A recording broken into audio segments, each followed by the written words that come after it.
OK.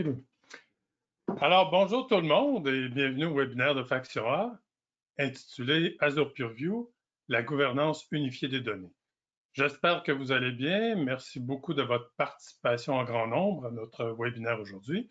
Mon nom est André Deblois et pour les 50 prochaines minutes, je serai le modérateur de ce webinaire. Tout d'abord, j'aimerais annoncer nos prochains événements. Donc, on aura un webinaire le 21 avril prochain, le 14 avril prochain, pardon, sur comment automatiser la gestion des comptes recevables avec Power BI. Nous aurons aussi également un webinaire le 21 avril prochain, donc sur comment combler rapidement un besoin opérationnel avec Power Apps. On aura un autre webinaire qui se tiendra sur l'architecture Data Mesh ou la stratégie de données avec Data Mesh. Donc, la date est à confirmer. C'est soit la fin avril ou dans le courant du mois de mai. Donc, je vous invite toujours à consulter notre site web si vous voulez toujours comprendre un peu plus les prochains événements et même pour vous inscrire. Donc, si vous allez à la page entrepôt, donc l'entrepôt, site web factionA.ca, à la page entrepôt, vous avez toujours accès à nos prochains événements et vous avez les liens pour vous inscrire. Et également, vous avez tous les anciens webinaires qui ont été enregistrés. Donc, vous pouvez réécouter à votre convenance en webcast, donc les webinaires passés des dernières années, parce qu'on en fait depuis déjà 3 ans. Donc, je vous invite toujours à consulter cette page-là pour être à l'affût de nos événements ou tout simplement, vous pouvez aussi également vous abonner à notre page LinkedIn et vous aurez à ce moment-là accès aux différents événements qu'on tient régulièrement. J'aimerais aussi également indiquer que ce webinaire est enregistré, donc il sera accessible dans les prochains jours si vous désirez le partager. Donc, vous aurez également accès à la copie de la présentation dès que le webinaire sera terminé.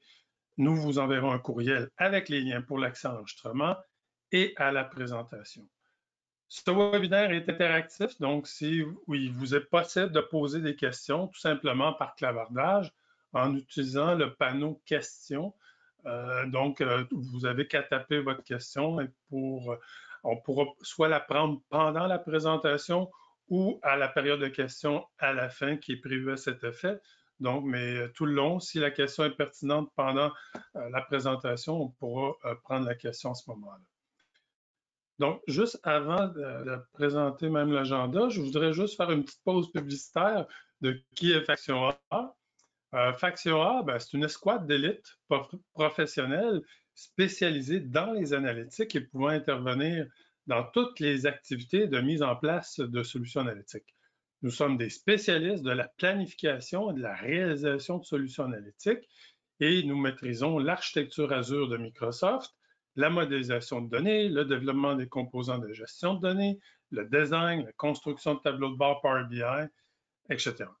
Faction est spécialisée donc sur les technologies d'analytique et de décisionnel de Microsoft et Faction A détient la distinction Gold Data Analytics Partner de Microsoft et est reconnue depuis 2016 comme partenaire officiel de Microsoft. Notre offre de service comprend également le développement d'applications opérationnelles avec la Power Platform, dont Power Apps et Power Automate. Nous offrons aussi également des services de migration vers les technologies Microsoft et l'info nuagique Azure.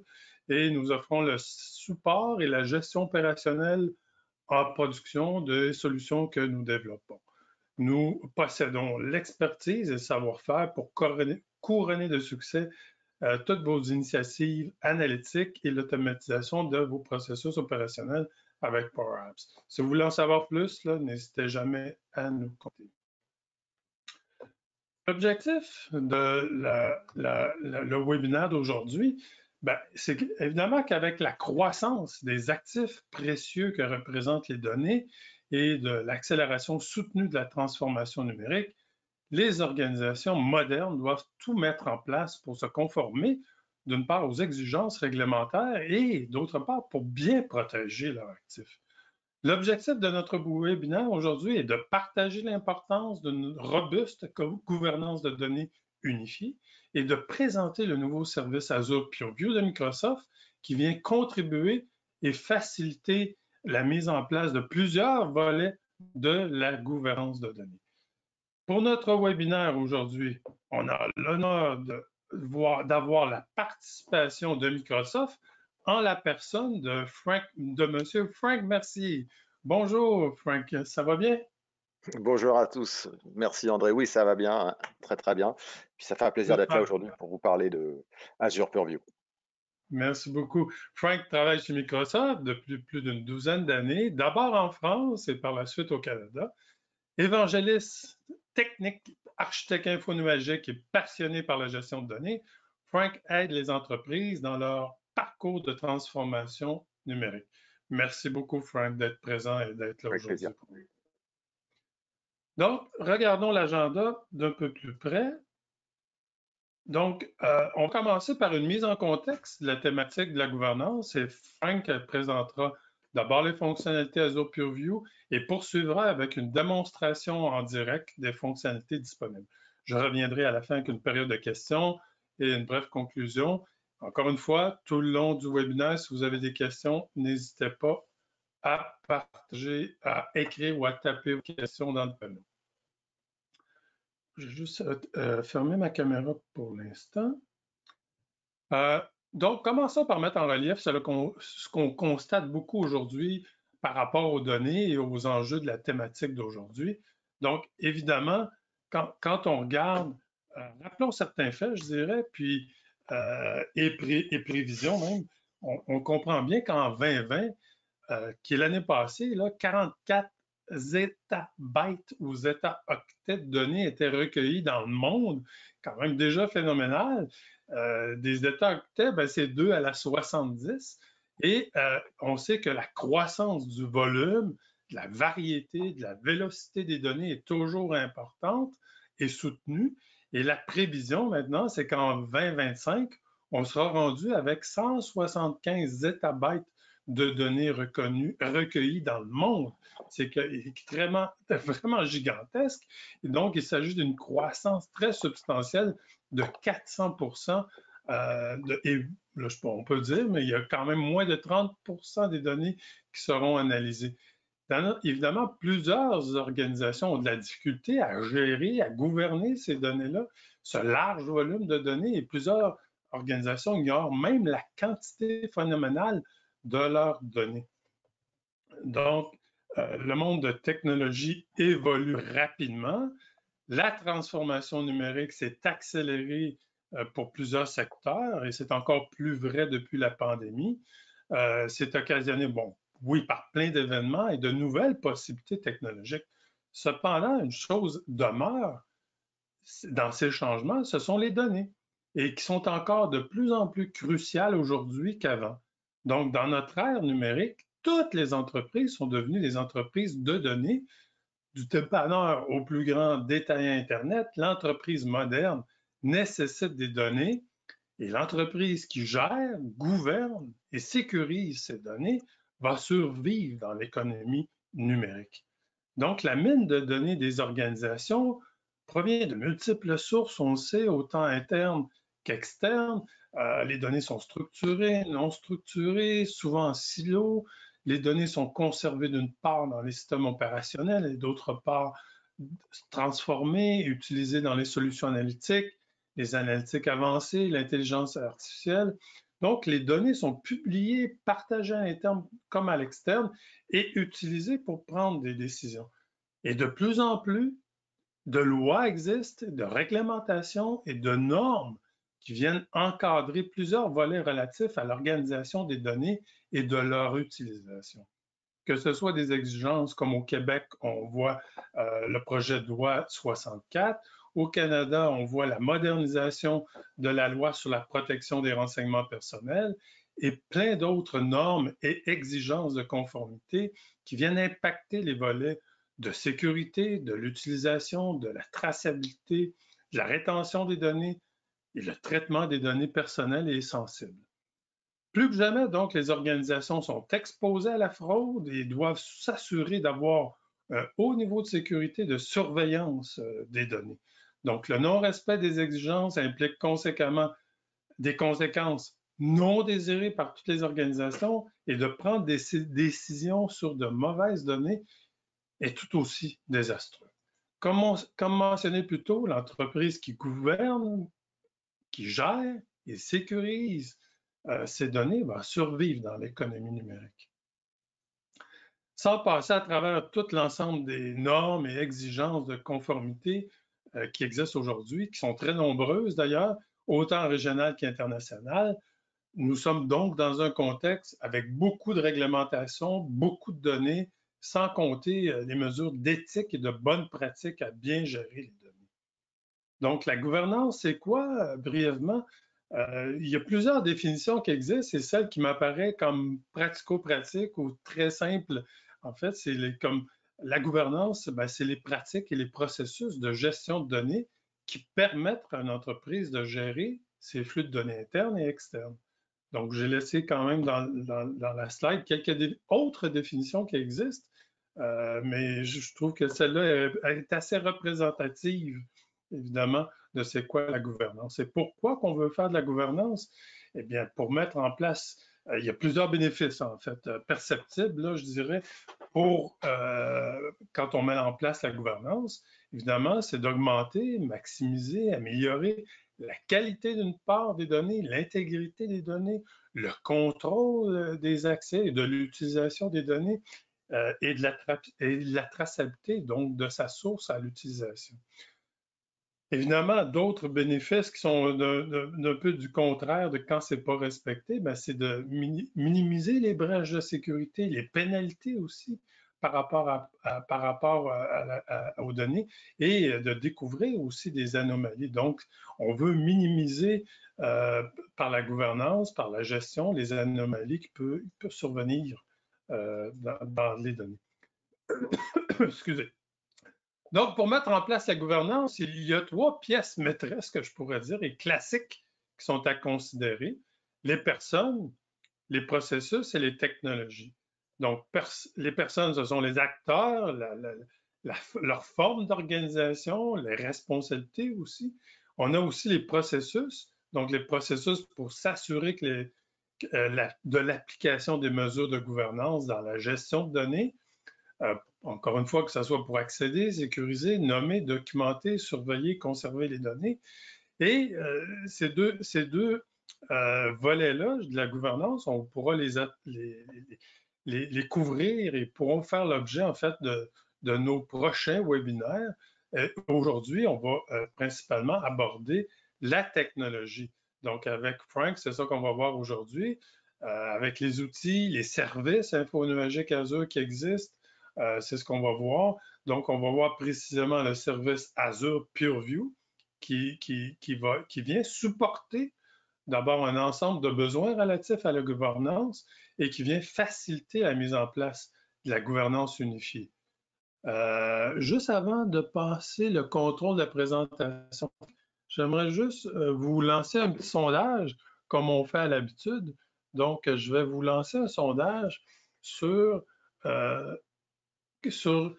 en fait, selon vous, quel est le plus important défi en gouvernance de données? Donc, je vais vous laisser quelques secondes pour répondre par une des 4 réponses qui sont là. Donc, est-ce que c'est la sécurité des données, la traçabilité des données, obtenir le linéage des données ou la qualité des données qui est le plus important défi en gouvernance de données? Et je vous laisse quelques secondes. Et pour répondre, vous ne devez pas être en plein écran sur votre diffusion du webinaire. Donc, et par la suite, je pourrai partager les résultats. Donc, vous pourrez voir comment vous vous comparez par rapport à l'ensemble des participants du groupe qu'on a aujourd'hui. Donc, je vous laisse encore un petit 5 secondes. Je vois qu'il y a quand même 75% des gens qui ont déjà participé. Je vous laisse encore un 5, 4, 3, 2, 1. Et sur ça, je vais fermer le 82% des gens ont répondu. Donc, merci beaucoup de vous être prêtés au jeu. Je vais fermer le sondage et je pourrais partager les résultats. Donc, si vous voyez les résultats, donc soit 100, donc, quel est le plus important défi? Donc, 42% des gens ont répondu la qualité de données et après ça, 27% sur la sécurité de données et après ça, 18% sur le linéage et 13% sur la traçabilité. Donc, merci beaucoup de vous être prêté au jeu et d'avoir partagé votre opinion là-dessus. Sans plus tarder, maintenant, après sondage, je vais partager le contrôle de la présentation à Frank, qui pourra partager son écran et poursuivre avec sa partie de la présentation d'aujourd'hui. Alors, Frank, si tu fais Show My Screen. Merci. Est-ce que vous m'entendez bien? Tu m'entends bien? Oui, on t'entend bien et on voit ton écran. Super, très très bien. OK, Et ben c'est maintenant dans ton parti PowerPoint. pour la présentation. Comme à l'accoutumée, je vais vous faire quelques diapositives et je vais très vite passer dans la démonstration pour vous montrer le service en action. Mais avant tout, pourquoi Azure Purview? Azure Purview, comme vous le savez, donc, a été annoncé en décembre 2020 et c'est un service qui se propose donc de vous aider dans la gouvernance des données. Pourquoi? Parce que Microsoft, mais comme d'autres acteurs sur le marché, on a vendu beaucoup de solutions de stockage, d'analyse, de transformation de données, de data lake. Et puis même d'expérience, certains clients nous disaient, bon, vous êtes bien gentil avec votre data lake, mais pour moi, ça devient plutôt un data swamp et j'ai du mal à contrôler. Déjà que sur site, la prolifération de données devenait incontrôlable et maintenant, avec les solutions infonuagiques, c'est de pire en pire et mes données se propagent de plus en plus. Et donc, il y avait l'idée d'ici de rapidement redécouvrir ces données. Quelles données j'ai? Quel type de données j'ai? Est-ce que je peux avoir confiance en ces données? Mais ça, c'était surtout des préoccupations, je dirais, internes. Puis à l'autre bout du spectre, il y a aussi des préoccupations plus externes aux entreprises, aux organisations, à ce qu'on peut faire avec les données. Euh, Est-ce que les données que j'ai, s'il y a fuite sur le marché, est-ce que je vais avoir un problème? Va y avoir quel impact, quelles conséquences ça risque d'avoir? Puis surtout par rapport aux normes, aux régulations qu'il y a sur le marché. Et moi, j'ai en tête la régulation, la protection générale des données, qui existent en Europe, mais il y en a beaucoup d'autres de types de régulations. Et est-ce que je suis conforme avec toutes ces normes qui régulent la donnée? Donc, il faut savoir, il faut être sûr de pouvoir répondre au moins aux premières questions des différentes règles qui existent et puis être capable de fournir les informations qu'on nous demande lorsque des audits arrivent, par exemple. Puis au centre de tout ça, il y a une personne ou des équipes qui doivent s'assurer que tout est conforme, aussi bien sur les processus internes que les réglementations externes par rapport aux données. Et donc, c'est pour ça que Purview est un service qui est arrivé dans notre offre.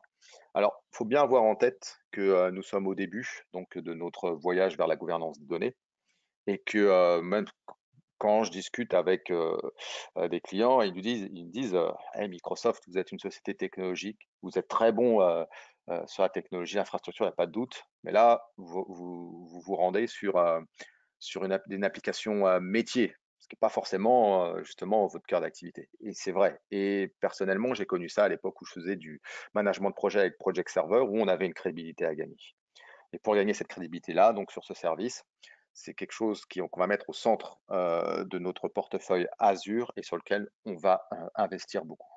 Et l'idée, c'est de pouvoir contrôler, piloter l'ensemble du paysage de données que l'on a dans l'organisation, que ce soit sur site, sur son système infonuagique, mais aussi dans d'autres systèmes infonuagiques. Donc, ça peut être multi-cloud et ça peut être aussi, pourquoi pas, des services comme par exemple aller récupérer et classifier les données qui se trouvent par exemple dans un service tel que Power BI.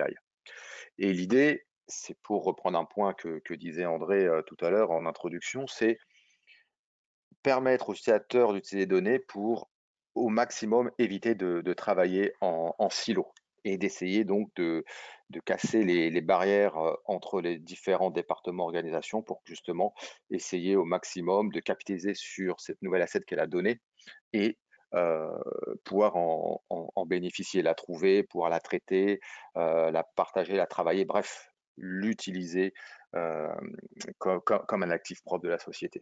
Et l'idée, donc tout ça, bien sûr, c'est d'augmenter l'agilité autour de ces données, tout en restant en norme avec l'agression qui existe, qui existe sur les marchés. Donc, le service Azure Purview, c'est important ce que je viens de dire, c'est un service. Donc, c'est un service qui va être complètement managé pour vous, donc en plus serverless, et il faudra le considérer comme plateforme as a service. Tout ça pour vous dire que en quelques clics, vous avez votre solution de gouvernance qui est disponible et vous pouvez commencer à l'utiliser et à vous focaliser sur vos données et la gouvernance de vos données. D'accord? Donc, on ne va pas perdre de temps à installer des machines, des logiciels, faire des mises à jour, ce genre de choses. Non, le service est déjà là. Et ça, c'est déjà quelque chose qui est important.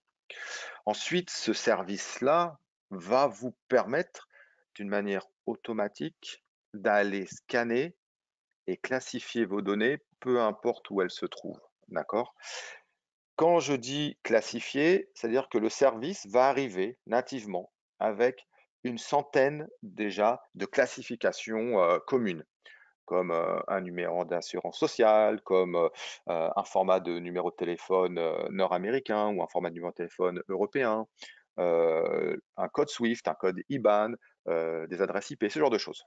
Bien entendu, il est fort probable que ce qu'on va vous fournir par défaut ne va pas convenir à l'ensemble des situations que vous devrez justement faire face sur la découverte de vos données et vous pourrez rajouter vos propres classifications basées sur des expressions régulières.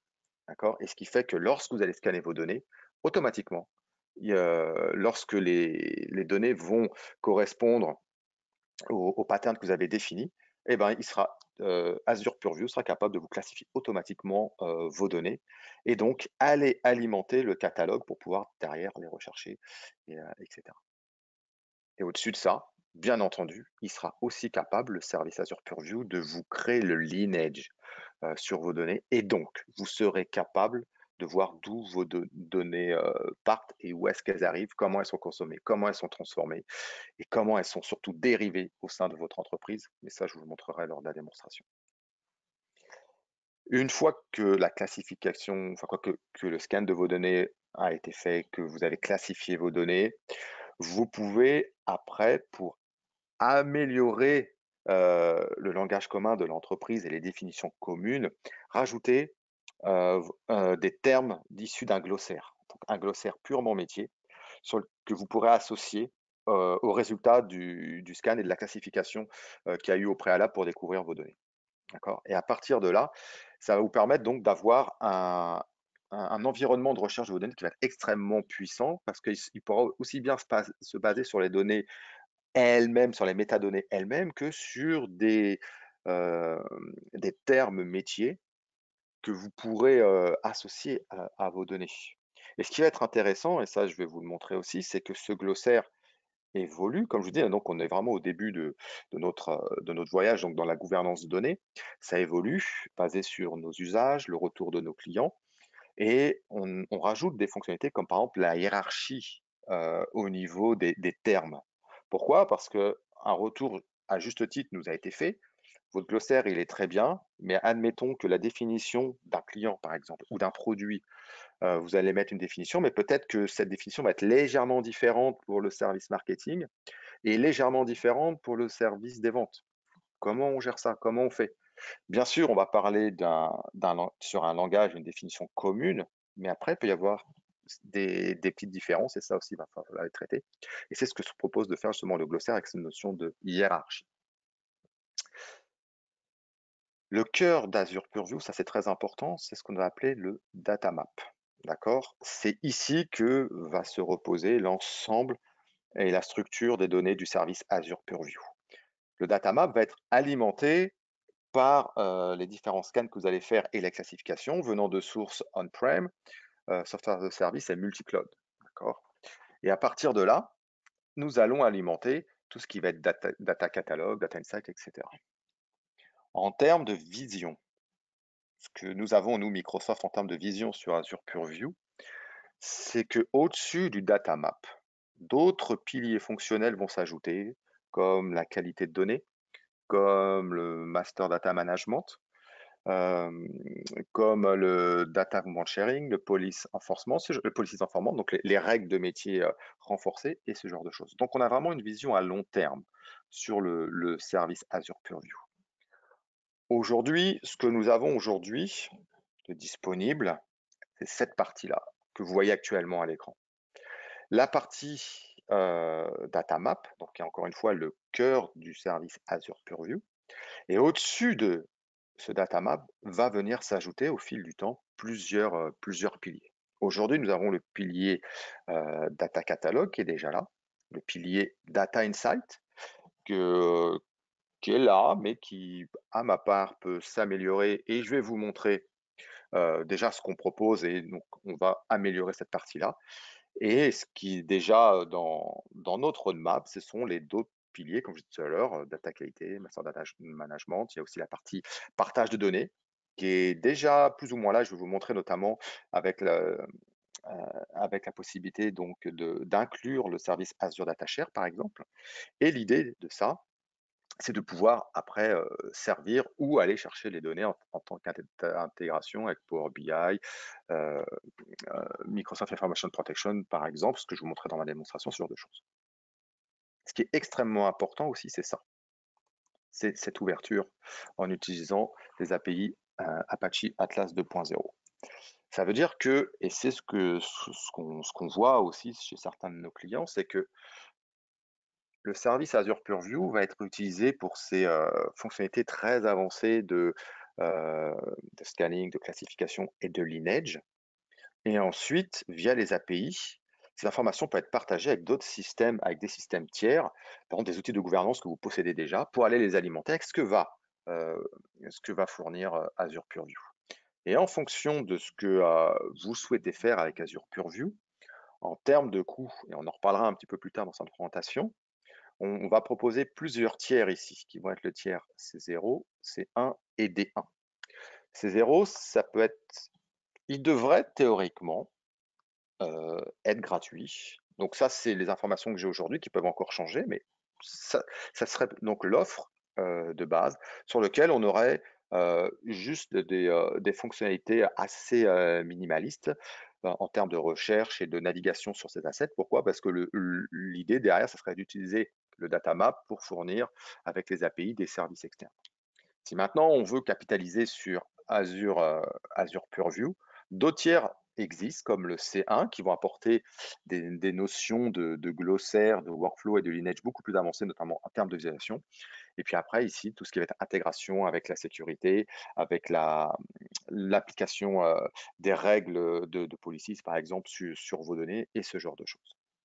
Donc, aujourd'hui, c'est l'image qu'on a. Ça semble être à peu près celle-ci qui devrait arriver donc cet été pour la disponibilité générale. Encore une fois, ça peut légèrement changer. Frank, Oui, on a reçu une question qui est relative à ce qu'on vient de voir. La question est, est-ce qu'Azure Pureview requiert les composantes Data Catalog and Data Insights et Data Map? donc en fait, on parle plutôt de celui-là. Okay. OK. Alors, il se peut que j'ai pas été clair. En fait, quand vous allez avoir le service Azure Purview, tout ça, au moins le data map sera là. Le data map, c'est le cœur du service. Et au-dessus, encore une fois, on va mettre des piliers. Ces piliers-là seront dans le service quoi qu'il arrive. Et en fonction de ces tiers ici, vous pourrez consommer ces piliers et bien entendu le data map, mais de manière plus ou moins limitée en fonction du niveau du tiers que vous allez avoir. Je veux peut-être faire une analogie rapide, c'est un peu comme, à l'époque, la version, standard ou enterprise SQL Server, par exemple. Il y a des fonctionnalités qui vont venir s'ajouter ou pas. Est-ce que je réponds à la question? Si c'est pas Si, le cas, on peut je oui, pense que oui, si c'est pas le cas, ouais, bon, on on nous a pourra y répondu, revenir. oui, merci. OK, c'est bon. Oui, donc rapidement aussi, aujourd'hui, le service vient avec des droits, d'accord, qui pourront être bien entendu combinés entre eux et en fonction des tiers. Encore une fois, cette diapositive-là, je vous la mets juste pour vous, pour votre, justement, pour votre information, pour que vous puissiez voir justement qu'on a ces niveaux déjà de sécurité en termes de qui peut faire quoi avec le service et dans le service. Quand je dis dans le service, vous allez voir pourquoi, parce que très rapidement, la démonstration, puisqu'on va avoir cette notion de studio, comme il existe avec Azure Synapse, par exemple. Et ces droits-là, bien sûr, vont continuer à évoluer, à être enrichis, et notamment avec la notion de workflow et de droits additionnels que l'on va rajouter dans le service, notamment basés sur les retours que nous font nos différents clients lors des différentes mises en œuvre qu'on a commencé à faire depuis quelques mois maintenant. Je vous l'avais promis, pas beaucoup de slides, de diapositives. Je vous propose maintenant de passer directement dans la présentation et la démonstration du produit. D'accord? Et on va commencer par la base, ce que je vous disais. Euh, Azure, Azure Purview est un service, Azure. Donc ici, voici à quoi ça ressemble. Donc pourquoi je vous dis que c'est un service Azure? Parce qu'on peut très bien aussi imaginer avoir une ségrégation des rôles, c'est-à-dire les personnes plus liées à tout ce qui va être technologique, des services, ce genre de choses, pourront administrer le service via le portail Azure, mais ne pas avoir accès au studio. Et les personnes qui sont plus euh, directement liées avec la gouvernance de données sur un aspect métier et fonctionnel auront, elles, accès au studio en passant ou aussi de manière directe, pourquoi pas, par web.purview.azure.com. D'accord. Ici, donc, j'arrive sur la page d'accueil de Azure Purview. D'accord. Mais avant de commencer à utiliser cette page de présentation et basée sur l'expérience que j'ai eue suite aux différentes présentations que j'ai faites, je vais commencer ma présentation un petit peu à l'envers, ma démonstration un petit peu à l'envers. Afin de vous montrer le résultat de ce que je vais vous montrer, et dans ce que je vais vous montrer aujourd'hui, 97 ou 98% de ma démonstration n'est juste basée sur du paramétrage. Il va juste avoir un petit moment dans la démonstration où j'ai dû appeler les API pour compléter quelque chose qui n'est pas encore disponible dans la preview, mais ça, je vais vous le signaler. Donc, tout ce que vous allez voir à 98% près, enfin, tout ce que vous allez voir jusqu'à 98%, ça sera que du paramétrage. D'accord. Donc, la première chose que j'ai faite, je suis rentré dans la partie, que je vais bien vous montrer, dans la partie Management Center. Pourquoi? Parce que je me suis dit, je vais me dire, bah, je vais commencer à faire mes différents scans. Ok, mais j'aimerais appliquer des règles dessus. Tout se passe ici, en fait. D'accord? Ce qui va être important au début, je pense, ça va être de définir le metadata management et de définir vos classifications et vos règles derrière les classifications. Les classifications, en fait, voyez ça comme des étiquettes. Voici ce qu'on va proposer par défaut ici en termes de classification. Donc ça arrive directement avec le service. Bien entendu, comme je disais en introduction, il se peut qu'il va manquer des classifications pour vous, et ça c'est tout à fait normal, vous pourrez créer vos propres classifications ici, d'accord? Comme je l'ai dit, ce ne sont que des étiquettes. En fait, c'est ce qui va être exposé euh, sur votre interface finale pour vos utilisateurs finaux. Derrière ces étiquettes, il va falloir rajouter des règles de classification. Donc encore une fois, ici, on va vous fournir des règles directement lorsque le service va être provisionné, mais bien entendu, vous pourrez créer vos propres règles. Et c'est là où ça va être intéressant, donc je vais vous montrer, c'est que moi, j'ai créé deux règles ici, une sur les données, data pattern, et une sur le nom des colonnes. On peut même faire du column pattern si on le désire. On peut même faire les deux, hein, d'accord? Et l'idée ici, c'est que basé sur des expressions régulières, ici, je me suis amusé, par exemple, à refaire le numéro d'assurance sociale canadien pour le détecter basé sur mes propres règles. Et puis aussi, comme dans ma démonstration, je me suis dit, je vais avoir la notion de produit, bah, j'ai rajouté des patterns, product, prod et tout, etc., pour être sûr de capter tout ce qui pourrait être lié à éventuellement des produits dans mon organisation. Et je pourrais rajouter des règles avec des règles sur les minimums distincts, la correspondance et ce genre de choses. Voilà, une fois qu'on a fait ça, et ça c'est très important, maintenant je vais revenir plus sur une partie fonctionnelle, il va falloir définir ces sources de données. D'accord? Ici, dans la démonstration, on a imaginé une organisation. Cette organisation peut avoir plusieurs ramifications. D'accord? Donc, juste pour vous montrer, voilà comment nous, on a organisé notre collection. Donc, cette notion-là, ça s'appelle des collections. Une collection peut avoir des sous-collections, et après, on peut naviguer en fonction de l'organisation que l'on souhaite faire, ici. D'accord? Donc là, moi, ici, j'ai une organisation de ce type-là, pourquoi pas, dans lequel je vais avoir mes différentes sources de données, par exemple. OK? Et lorsque vous avez fait vos connexions, vous pourrez enregistrer une nouvelle source. Voici les connecteurs que nous avons aujourd'hui à la sortie du service aujourd'hui si vous en provisionnez un. D'accord? Nous avons une feuille de route sur la liste des connecteurs qui est extrêmement riche. Et aujourd'hui, on doit rajouter peut-être entre 5 et 10 connecteurs par mois. D'accord? Et à chaque fois, donc, on a des nouvelles demandes de connecteurs. Et en clair, ça va, ça va suivre un petit peu le même cycle de vie qu'on a eu avec Power BI ou Azure Data Factory. Et cette liste-là va s'enrichir euh, de manière extrêmement régulière et en fonction aussi des retours que vous nous ferez en termes sur un connecteur. Une fois que vous aurez sélectionné votre source de données, ça va apparaître ici. Et puis là, puis en fonction de la source de données, donc par exemple si je vais voir les détails, vous pourrez créer un nouveau scan. Donc là, ici, j'ai déjà trois scans qui ont été créés, qui m'a découvert 106 à 7, qui a réussi à m'en classifier 25. Donc là, j'ai un différentiel, il va falloir que je trouve pourquoi. Et là, par exemple, je peux créer un nouveau, un nouveau scan. Donc, à partir de là, je vais tester ma connexion, juste pour être sûr que ma démo va bien marcher, tout va bien. Je clique sur Continue. Et là, je vais choisir qu'est-ce que je veux, quelle source je souhaite scanner. Donc, on peut sélectionner, mais la plupart du temps, on va tout prendre. Et là, on clique sur Continue. Et ça, c'est important. Peut-être que ici, il m'a trouvé que 25 à 7 sur 106, peut-être parce que je n'ai pas les bonnes règles. Et là, ce qui va être bien, c'est qu'en fonction des scans que l'on veut faire, hop, je rentre un nom assez original, je clique sur Continue. On va choisir quel type de fichier je veux faire, je veux inclure dans mon scan. Et puis après, surtout, je vais chercher mon system rule. Donc ça, le system rule, c'est les règles de classification, pardon, c'est ce qui va venir par défaut. Et ça va être les miennes à moi que je pourrais rajouter ou non dans ma classification. D'accord? Donc là, je ne vais pas relancer parce que ça peut prendre du temps en fonction du nombre d'assets.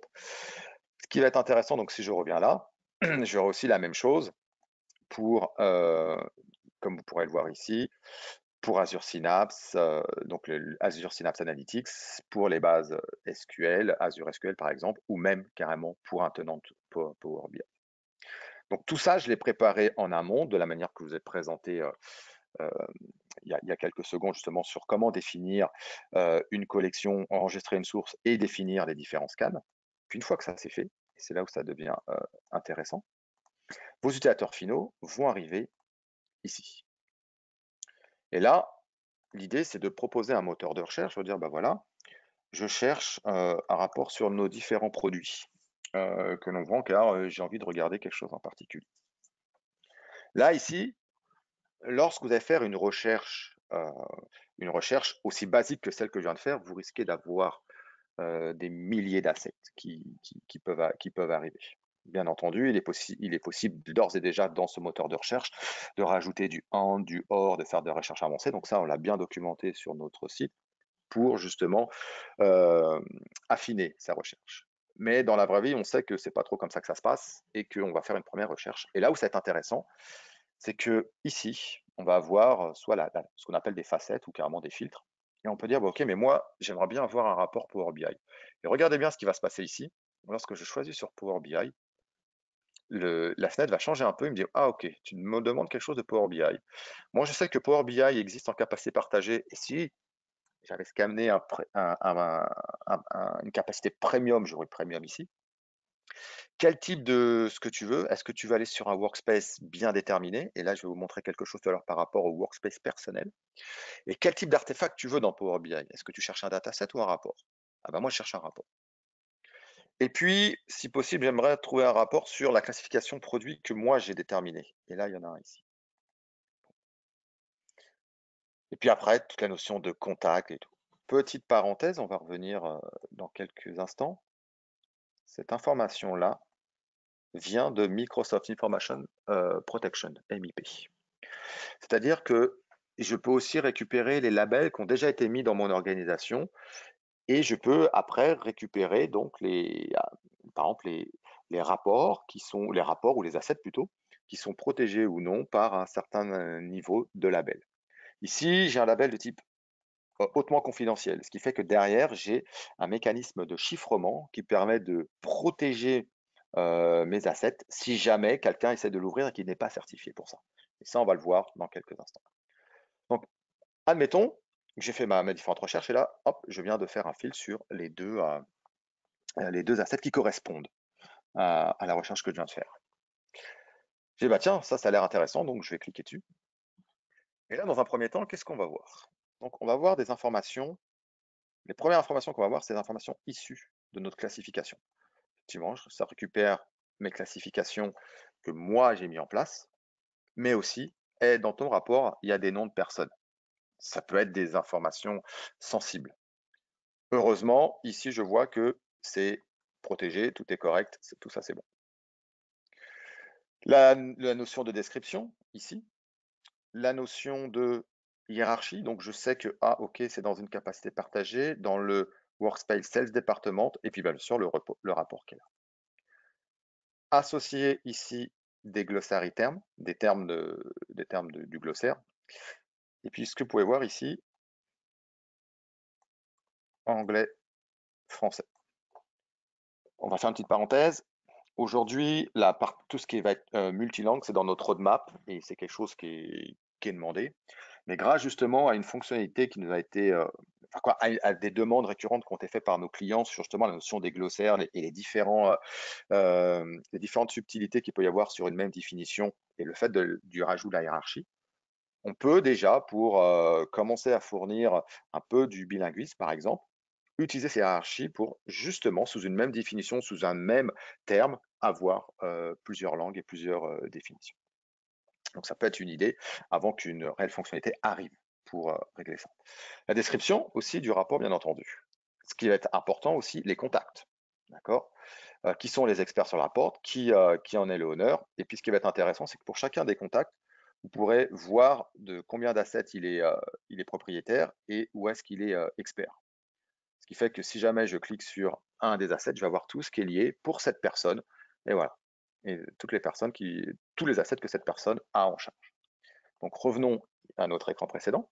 Et puis aussi tout ce qui va être lié. Parce que des fois on nous demande, bah, ok, mais ce rapport, à quoi il est lié, quel est dans son environnement proche, quel type d'asset est lié à lui. Mais il y a beaucoup mieux que j'ai gardé pour la fin, c'est la notion de lineage. Et là, et moi j'aime beaucoup cette vue-là, c'est cette notion de lineage ici, où là nous sommes au niveau du rapport. Là on trouve le dataset. Donc si vous connaissez déjà le lineage dans Power BI, le lineage ça reste là en fait dans Power BI. Et c'est là où maintenant je vais faire mon petit disclaimer, pas disclaimer mais ma petite précision. Ce lineage là, si jamais vous scannez aujourd'hui avec Azure Purview, vous ne l'aurez pas par défaut. Pour faire le lien entre le dataset et la table, j'ai dû utiliser les API Atlas pour le dire. En entrée, j'ai cette table-là. D'accord? Pourquoi? Parce qu'aujourd'hui, Azure Purview, c'est pas encore bien le faire, mais ça, c'est en cours de correction et ça va arriver. Mais par un simple script, par exemple en Python, j'ai juste fait le lien pour dire voilà, ça c'est mon lineage, mais ça devrait être corrigé pour la version en disponibilité générale pour cet été. Donc, fin de la parenthèse. Donc, tout ça pour dire que ici, je peux naviguer sur tout le lineage jusqu'au point d'origine. Ayez en tête qu'ici, je suis du point de vue du rapport.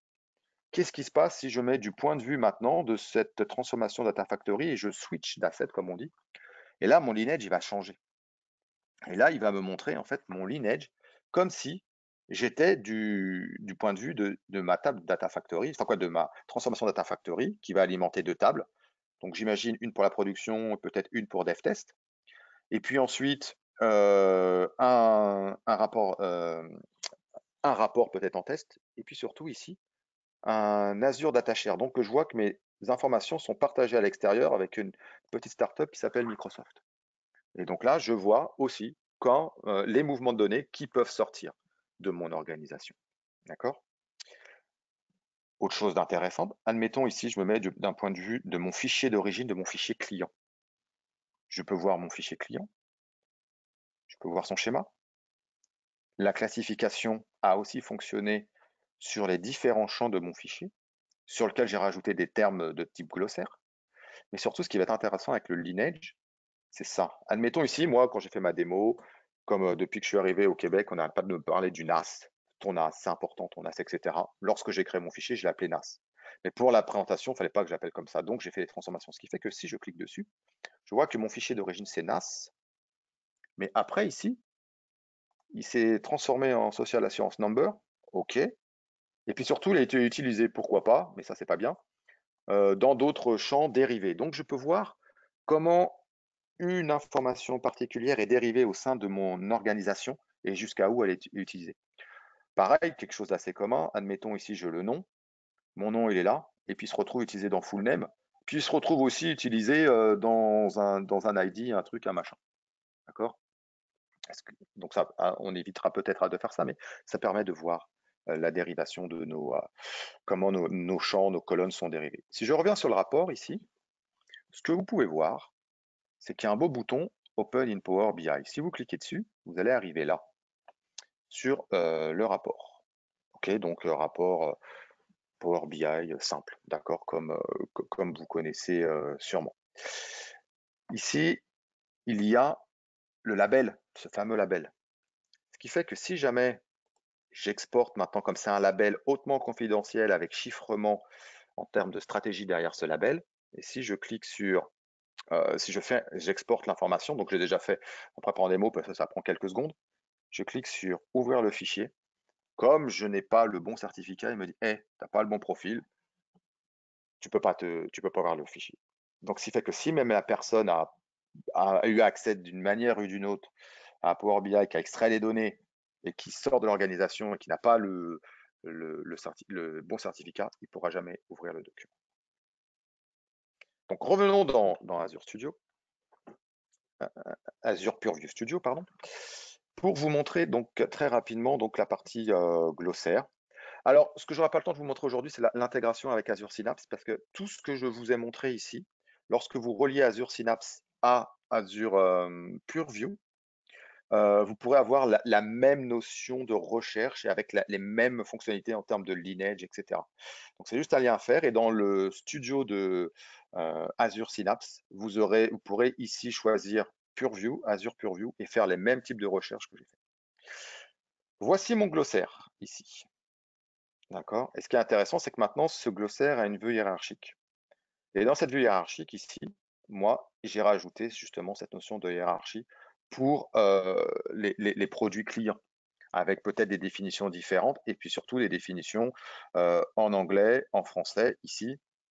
Et puis, vous commencez à voir la notion de statut qui arrive. Pourquoi? Parce que nous sommes en train de mettre en place la notion de workflow et de validation en termes d'assets, en termes de glossaire et ce genre de choses. Donc ça, c'est des choses qui arrivent. Mais bon, bref, sachez que déjà, le glossaire, on propose déjà la notion de hiérarchie. Les workflows vont arriver et la possibilité d'importer ou d'exporter les termes de votre glossaire. Car il y a fort à parier que dans beaucoup d'organisations, les glossaires sont déjà présents dans des fichiers Excel. Donc là, on pourra les importer pour gagner du temps.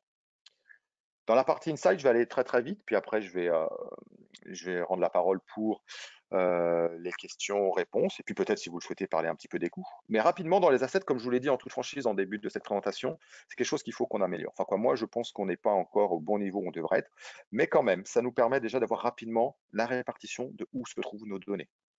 comment elles sont utilisées sur nos différents stockages.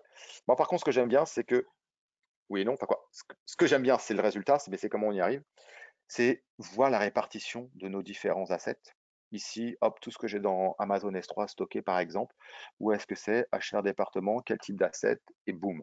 En partant de assets, bon, bah là, j'ai pas de résultat, c'est tombé à l'eau, tant pis. Mais normalement, donc, encore une fois, c'est un environnement de démo partagé, donc il y a peut-être des choses qui ont été retirées d'ici là. Donc, je vais arrêter de m'enfoncer ici. Mais normalement, j'aurais dû avoir des assets.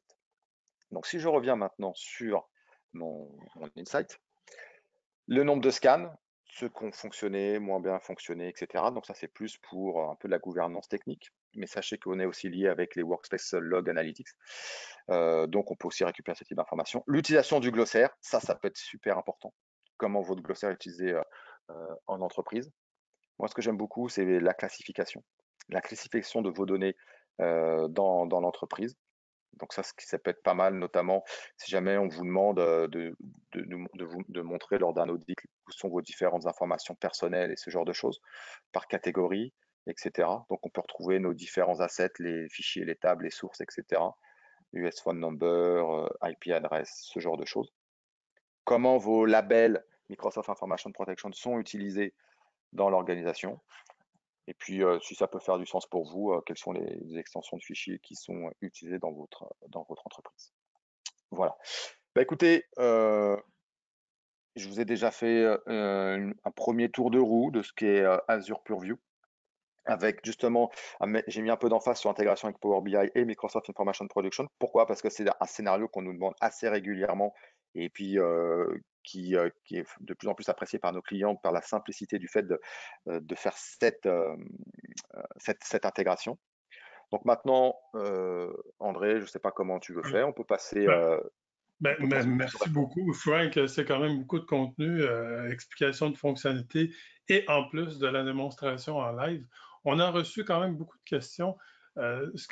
Puis on va les adresser là, juste dans quelques minutes. Juste avant d'arriver à la période de questions, je vais reprendre le contrôle, Frank, si tu me permets. bien entendu. Je vais pour la présentation que vous allez recevoir, on a inclus là, dans le deck de la présentation des liens pour en apprendre davantage sur PureView, pour l'essayer. Il y a aussi des slides sur les différentes législations, mais aussi sur la gouvernance en tant que telle. Fait que ça peut être toujours comme intéressant là, si vous voulez en apprendre davantage là-dessus.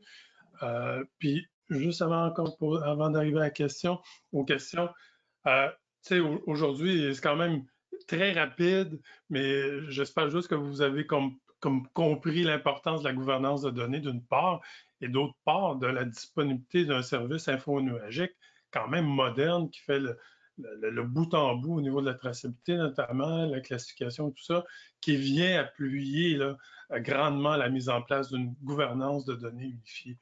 On le voit de plus en plus, hein, c'est quand même très constant qu'on peut constater que l'écosystème de Microsoft, en termes de services, est très complet et intégré. Je vais passer rapidement. Donc, si vous voulez des fois adresser ou avoir une discussion sur des cas spécifiques, n'hésitez jamais à nous contacter. Fait que là-dessus, je vais passer à la période de questions. Je vais en prendre quelques-unes parce qu'on en a reçu quand même beaucoup. Puis, Frank, je vais te demander, comme par exemple la question que je vois, puis qui sont un peu reliées. Est-ce qu'il y a un connecteur PureView pour une BD SQL on-prem? Ça, c'est une question. Puis peut-être dans la même thématique, Frank, c'est comme, est-ce qu'il y a de l'intégration aussi avec le Dataverse ou Common Data Model? Fait que tu peux peut-être prendre ces deux premières questions-là. Oui, alors pour SQL Server sur site, la réponse est oui, définitivement oui. D'ailleurs, il me semblait en avoir parlé durant la démonstration, donc désolé pour l'oubli. Bien entendu que ce fut une des premières sources qu'on a intégrées. Récemment, on a rajouté sur site, on a rajouté Oracle et Teradata et d'autres sont encore sur la liste. Encore une fois, s'il y a un connecteur que vous avez besoin, n'hésitez pas à nous le remonter sur le site IDIS de Purview. Alors, IDIS, c'est pour Power BI, mais on a le même système que pour Power BI, pour Azure Purview. Donc, n'hésitez pas à remonter des questions. Je retrouverai le lien, je le donnerai à André et puis il vous le rajoutera aussi dans les liens utiles. OK. Pour le Common Data Model, c'est sur la roadmap. Donc, par contre, j'ai pas de date, mais c'est définitivement inscrit sur la roadmap. OK, parfait. Puis ça, c'est Dataverse aussi, hein? Donc, c'est sur le roadmap, mais c'est pas. OK. Fait que donc, pour les données on-prem, là, on demande est-ce que SSIS est supporté?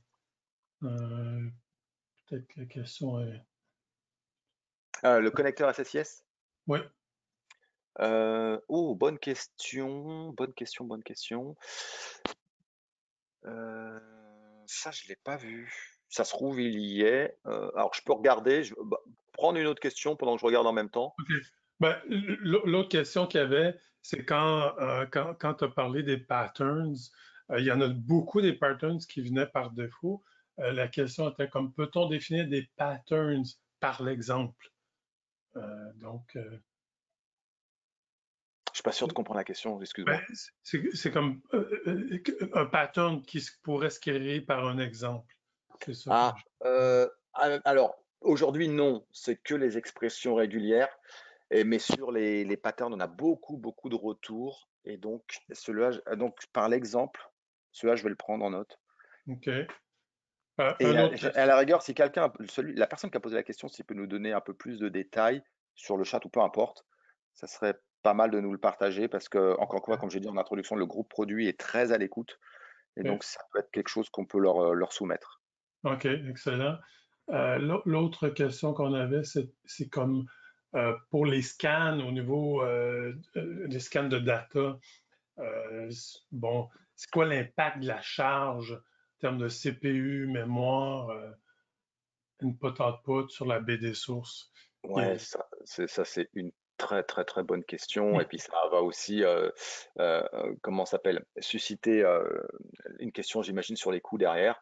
Donc qu'est-ce qui va se passer? C'est que le scan en fait sur les bases elles-mêmes, sur les sources elles-mêmes, l'overhead comme on dit, il va être assez léger quoi. Faudra peut-être nous ce qu'on a vu jusqu'à maintenant c'est entre 5 et 10% de la puissance globale de la source, notamment quand moi j'ai regardé sur Azure SQL Database et tout, je voyais un pic entre 5 et 10%.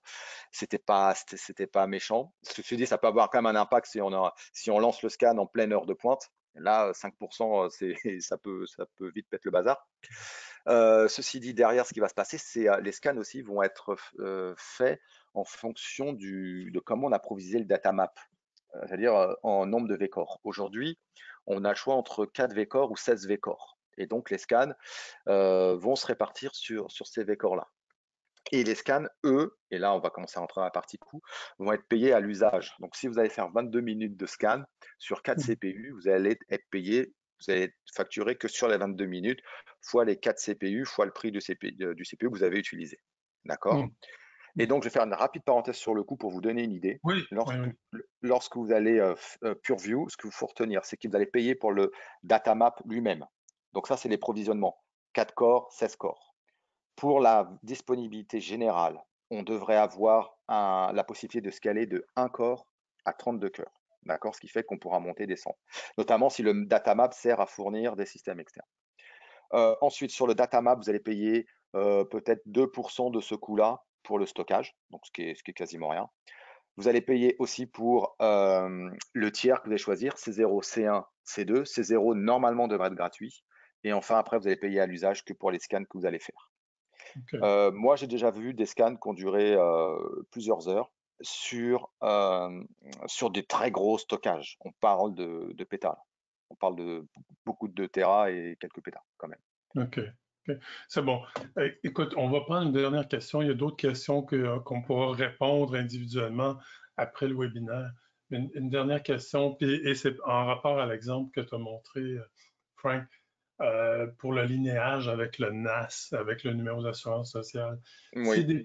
La question est si des transformations sont appliquées comme des concaténations ou du substring, est-ce que l'on est capable de suivre la trace malgré la transformation?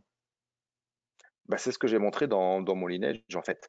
Ça va vous montrer, ici, je suis parti du NAS, qui, après ma transformation Azure Data Factory, est devenu Social Assurance Number, qui après a été utilisé dans un ID, dans une table Azure SQL Database. Donc, je peux voir justement cette propagation. Et après, je peux rentrer dans l'asset, ouvrir l'asset pour voir quel type de transformations ont été faites. OK. Et ce qui s'en vient, alors là, je lâche un petit peu une petite nouvelle, là. Ça va être ce qu'on appelle dans les policies enforcement au niveau des workflows. On pourra même dire si c'est un asset protégé, soit on empêche ou on alerte sur ces transformations, sur les sensibilités. C'est ça. C'est bon, il y en a qui ont posé des questions, est-ce qu'on va pouvoir voir le roadmap et tout ça, mais je vais te laisser répondre, Frank, à ça. Et d'ailleurs, je vais répondre en toute franchise. La présentation que vous avez vue aujourd'hui a été revue par le groupe produit et justement, ces slides-là, ils m'ont demandé ces diapositives-là, ils m'ont demandé de les retirer. OK. Car nous sommes justement en phase, comme la disponibilité générale arrive dans quelques mois, normalement pour cet été, ils sont encore en train de faire des rajustements et on n'a pas envie de lancer de fausses informations ou rumeurs, du moins le plus qu'on peut sur le marché. Donc malheureusement, ça a été retiré. OK, c'est bon. Excellent. Bon, il est déjà passé midi. Merci beaucoup à ceux et celles qui ont posé des questions. Merci beaucoup, Frank, pour ta participation et Avec pour les plaisir. réponses aux différentes questions. Bon, pour les questions non répondues, nous allons répondre individuellement après le webinaire. Donc, sur ça, je vais vous inviter à répondre à notre dernier sondage pour l'événement, donc pour comprendre si ce webinaire vous a été utile. Donc, encore une fois, vous devez répondre par une des trois réponses cette fois-ci, en mode non pas plein écran, mais en écran réduit. Donc, et vous allez recevoir un courriel avec un lien donnant accès à la copie de la présentation et l'enregistrement du webinaire sera accessible dans les prochains jours, là, si vous désirez le partager ou le réécouter euh, à votre convenance. Alors Si vous avez André, des questions, oui, excuse-moi André, pendant que les personnes répondent, oui, concernant SSIS, c'est déjà supporté dans le lineage. Ne l'ayant pas testé moi-même, j'ai pas pu répondre tout de OK. suite. Donc c'est déjà supporté. Ben, excellent, merci beaucoup pour ça. Donc, si vous avez des questions supplémentaires aux participants, je vous invite donc à nous contacter en utilisant les coordonnées incluses qui sont incluses dans le courriel de suivi que vous sera acheminé. Donc, ceci conclut notre webinaire aujourd'hui. Un gros merci pour votre participation en très grand nombre et surtout, faites attention à votre santé et à celle de vos proches. Merci encore. Bonne journée à tous et toutes. À bientôt. Merci. Spécial à Frank. Avec plaisir. Au revoir tout le monde. Bonne journée.